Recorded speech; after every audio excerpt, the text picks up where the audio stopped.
አሰላሙ አለይኩም ወራህመቱላሂ ወበረካቱ። ሰላም ወድና የተከበራችሁ የማይቱ ቤተሰቦች ሰላም ናችሁ? ሰላም ብያለሁ። በያላችሁበት ሰላማችሁ ይብዛልኝ ወዶቼ። ዛሬ ይዤላችሁ የመጣሁት የሀብት መንገድ የተሰኘው ታሪክ ክፍል 2 ነው። ኢንሻአላህ ላይክ ሰብስክራይብ ያደረጋችሁ ተከታተሉ ወዶች፣ አበረታቱኝ። ኢንሻአላህ የልጆች ትምህርት ለመምህር አዲስ መንገድ መቀየስ እንዳለብኝ ተገንዝቤያለሁ። እንደ እናት እንደ አካውንታንትም ልጆቻችን በትምህርት ቤት በቂ የገንዘብ እውቀት ያገኙ አለመቻላቸው ያስጨንቀኛል።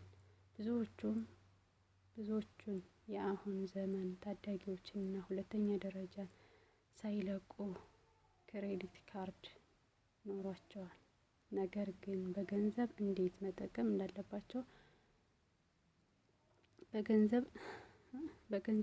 መጠቀም እንዳለባቸው ሆን በክሬዲት ካርድ ላይ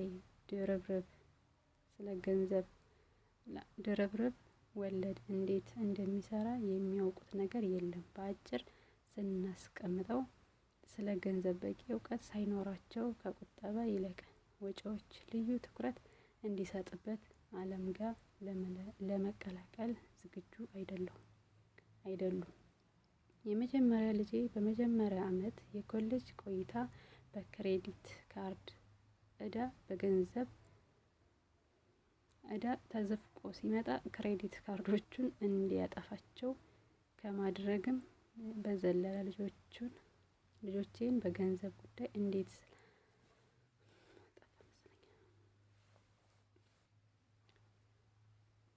ጉዳይ እንዴት ላሰልጥናቸው እንዲገባቸው የሚያስተምርልኝ ፕሮግራም ፍለጋ ጀመርኩ። ባለፈው ዓመት አንድ ባለቤቴ ከቢሮ ደወለልኝ።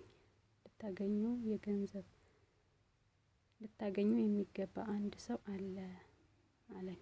ባለቤቴ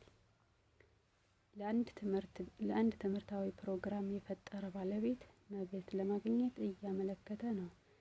ስትፈልጊው የነበረው ነገር ይህ ይመስለኛል አለ ባለቤቷ። መልእክት ስፈልገው የነበረውን ባለቤት የማይክ ሮቦርት በማዘጋጀት ላይ የሚገኘው ሲኤስጂ ፎሎ የተሰኘ ጨዋታ በጣም ስለመሰጠው ሁላችንም በጨዋታው ሙከራ ሂደት ተሳታፊ እንድንሆን ነገሮችን አመቻቸ። ትምህርታዊ ጨዋታ በመሆኑ ከኮሌጅ የመጀመሪያ ዓመት ተማሪ የነበረችው ልጄ ተሳታፊ እንድትሆን ስጠይቃት ፈቃደኛ ሆነች። 15 ያህል ሰዎች በ3 ምድብ ተከፍለን በሙከራው ላይ ተሳተፍን። ማይክ ትክክል ነበረ። ስፈልገው የኖርኩት ትምህርታዊ ፕሮግራም ይህ ነው ለሚመስለው ባለቀለም የምኖፕ ቦርድ ሆኖ መሃሉ ላይ ጥሩ ያለበሰ አይጥ አለ። ይሁንና ከምኖፖል በተለየ መልኩ 2 ልብ መስመሮች አሉት። አንድ ከውስጥ አንድ ከውጭ። የጨዋታ ዓላማው ከውስጣዊ መስመር መውጣትና ሮቦርት ራስ ብሎ ከሚጠራው ሮቦርት ፈጣኑ መስመር ብሎ ወደሚጠራው ውጫዊ መስመር መድረስ ነው። ፈጣኑ መስመር ሀብታሞች በእውነተኛ ዓለም የሚጫወቱት ጨዋታ የሚያሳይ ነው። ሮቦርት ስለ ራስ አብራራለን። የአብዛኛዎቹ የተማሪና ጠንክሮ የሚሰራ ሰው ህይወት ብትመለከቱት ተመሳሳይ ጎዳና ነው ያለው። ልጁ ተወልዶ ወደ ትምህርት ቤት ያመራ ልጅ ጥሩ ውጤት አግኝቶ ኮሌጅ መግባት ሲችል ወላጆች ይኮሩበታል፣ ይደሰቱበታል። ከዚያም ልጁ ይመረቅና ምናልባት ምናልባትም ሁለተኛ ዲግሪውን ይሰራና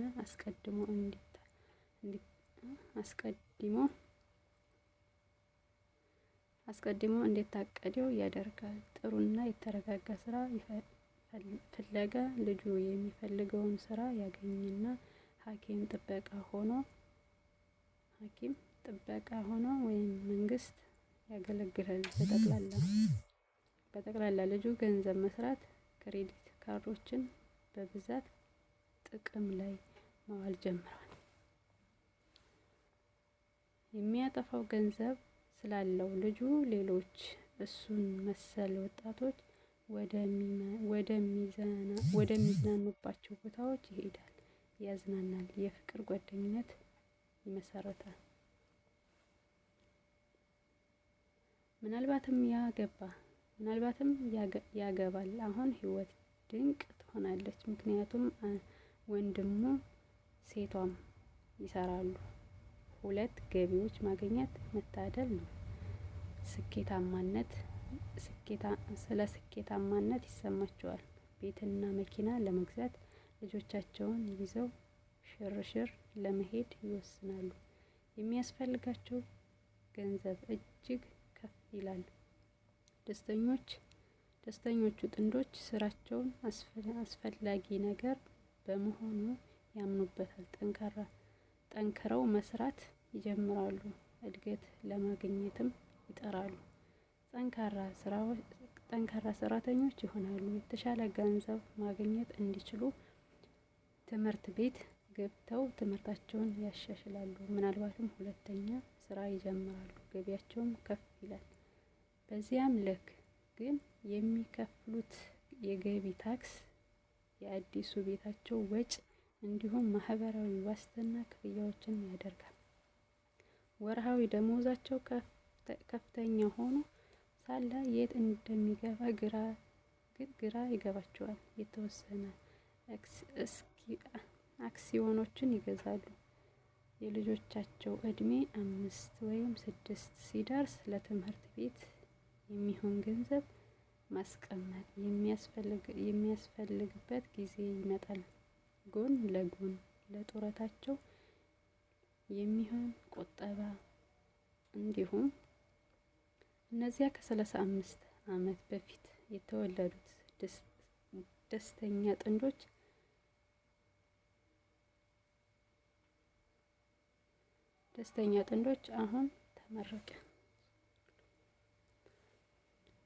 አሁን ቀሪያቸውን የስራ ዘመን ወጥመድ ውስጥ ገብተው ያሳልፏቸዋል። የሚሰሩት የድርጅቱ ባለቤት ለመንግስት ግብር እንዲሁም ለባንኮች የድብርና የክሬዲት ካርድ ዕዳ ለመክፈል ይሆናል። ከዚያም ልጆቻቸውን ጠንክራችሁ አጥኑ፣ ጥሩ ውጤት አምጡ፣ ጥሩ አስተማማኝ ስራ አገኙ ብለው ይመክራሉ። ስለ ገንዘብ ምንም የተማሩት ነገር የለም። አዙሪቱ በቀጣዩ ትውልድ ዘንድም ይቀጥላል። ራት ራስ ይህ ነው። ከራት ራስ ለማምለጥ ብቸኛው መንገድ ምናልባትም ከምንም በላይ ከሚወዱት ሁሉ ዘርፎችን አካውንቲንግ፣ ኢንቨስቲንግ መረዳት ነው። በአንድ ወቅት በታላቁ የአካውንቲንግ ተቋም ውስጥ እንዲሰራ ሲፈልግ ፕሮፌሽናል አካውንት ሮቦት እነዚህን ሁለት ዘርፎች አስደሳች፣ አጓጊ የጨዋታ አካላት ያደረገበት መንገድ አስደነቀኝ። ጨዋታው የአጓጊና አስደናቂ በመሆኑ ራስ በመውጣት በርትተን እንስራ እየተማርን መሆኑን ረስታት ነበር።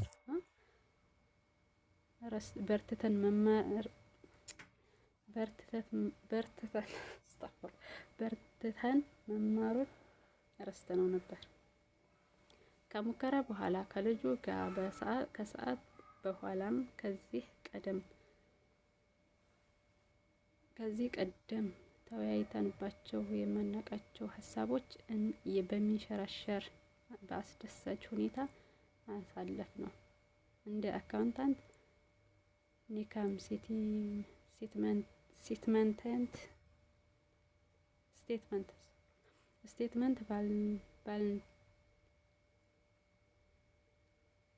ባላንቲ ሺቲንግ በሚያካትት ጨዋታ ላይ መሳተፍ አስደሳች